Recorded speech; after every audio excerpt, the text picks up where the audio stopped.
Next, we turn our attention to the critical, life-saving work happening on the ground in Israel.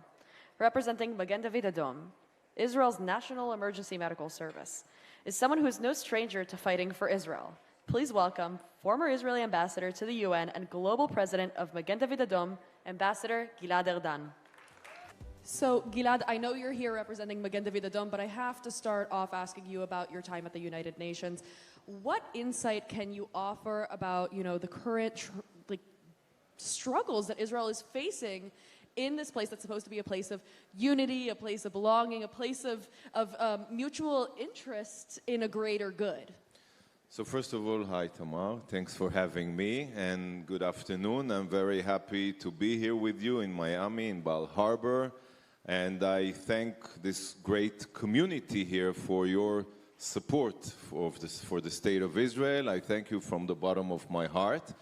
And yes, I would like to refer to your question. I have a very clear conclusion regarding the UN. I think that the UN has lost its way.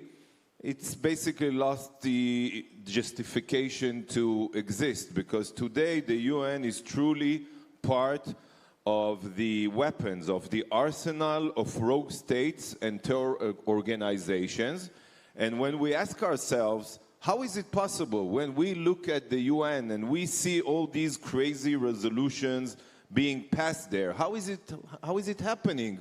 So, based on my experience, it's quite clear that the political makeup of the UN has changed dramatically since it was founded. It was founded with 51 member states that shared similar values. Today, the political makeup, today there are 193 countries.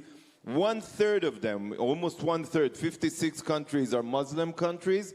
People are not aware of the fact that majority of UN member states are non-democracies, more than half. So it paves the way to all these distorted resolutions and crazy countries being elected.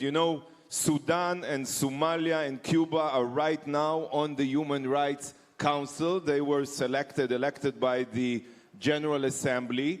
If we care, and we care for women's rights, so Saudi Arabia was recently elected to chair the Commission on the Status of Women. Yeah, you can make these things up. Iran was elected to lead the Social Forum of the Human Rights Council, and it's all happening, seriously, because of the original sin. What is the original sin? That in the General Assembly, every country, be it the United States or Iran or St. Vincent and the Grenadines with 50,000 citizens, they all wield the same voting power. It's crazy. It's a different original sin than what you'd expect to discuss in a synagogue, but I understand nevertheless. Yeah, but this is a synagogue, and the UN was founded to prevent atrocities and defend human rights, and today it does the opposite. Since October 7th, none of the UN bodies condemned Hamas and the massacre. It took them almost 1 year to have even one discussion how to help to expedite the release of our hostages. So I think that the conclusion today is, as I started, that the UN lost its legitimacy. Today, the budget of the UN is $75 billion per year. And you, all of you, you are still the biggest funders of the UN, almost $20 billion every year. So I believe that now we have the opportunity to work closely together with the incoming administration, and exactly as President Trump in the past realized that UNRWA is perpetuating the conflict and it should be defunded, now we should totally work to defund the UN. Defund it. And trust me, it's possible. You heard here last night the foreign minister of Argentina. I spoke with him personally. He also deeply understands that it's a waste of money. As the late John McCain said, we should build, aspire, and create a league of democracies. Whoever wants to join that club should play by our own rules. We shouldn't be paying for an organization that instead of strengthening the values that we hold dear, is doing exactly the opposite and weakening ourselves and our values and helping the terrorists and rogue states like Iran. Go back to the original intent that the United Nations had at its founding. That makes complete sense. But Gilad, you had 4 difficult years in the United Nations, not an easy time at all to defend Israel on the global stage. And now you've switched over to Magen David Adom as global president. What was the reason for this shift? How did you kind of make that transition? Well, after 4 years in that terrible, distorted, corrupt, rotten organization, the United Nations, I felt that I need to continue my struggle and contribution to the state of Israel and the Jewish people in a different way. So I decided to join an organization that represents the polar opposite, exactly the opposite from the UN. The UN is dedicated to perpetuating conflict and hate. And in Magen David Adom, what they do is they literally, on the ground, save lives day in and day out, every day.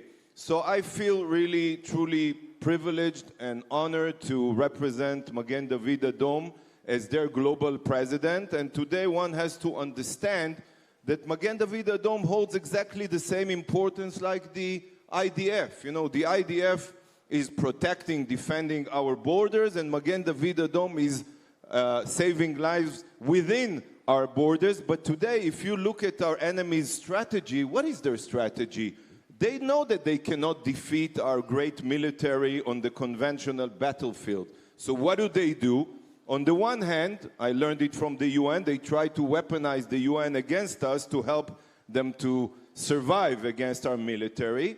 But since they know that they cannot defeat the military, where do they attack us? They attack us where they think we are weak. They attack our home front. They attack our civilians. They want to get the biggest number of people to get killed and injured. And when you strengthen Magen David Adom, as much as we are better deployed and we have more stations and we have more ambulances and helicopters and we can save lives not within minutes but within seconds, this is exactly how we thwart, we foil the strategy of our enemies. And I believe that today Magen David Adom has a huge impact on our national resilience, the spirit of Magen David Adom. Dozens of paramedics lost their lives while saving other people's lives. Absolutely. We all heard the stories of Amit Man, the brave paramedic who treated injured people in Kibbutz Be'eri, but we have many other stories like her. So I truly feel honored and privileged to lead Magen David Adom today. And I call all of you to strengthen and support Magen David Adom. Absolutely. One last question for you. Yes, absolutely. One last question for you because we're running out of time. If you had to narrow down, because MDA is world-renowned in its advanced way of saving lives. If you had to narrow down the one thing that you see as MDA most unique, and how would you narrow it down? One is hard, but I'll try to do it in 1 minute.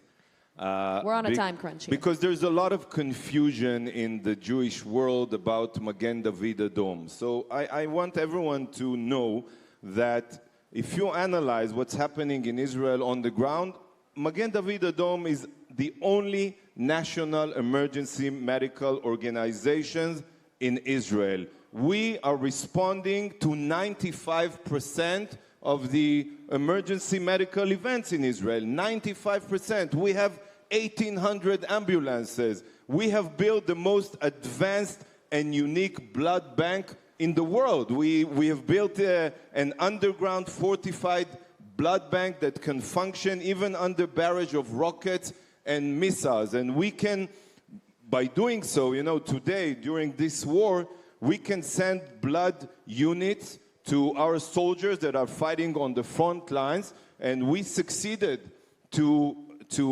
minimize, the mortality rate of our wounded soldiers, to cut it in half because we can supply the blood units to the platoons, to the soldiers fighting on the front line. So I believe that today Magen David Adom is one of the most advanced and technological emergency medical services in the world. And if we want to strengthen the future of Israel, we have to continue and support it. Absolutely. Ambassador Gilad Erdan, thank you so much for joining us today. Thank you. Thank you, everyone, and have a fruitful conference. Good luck.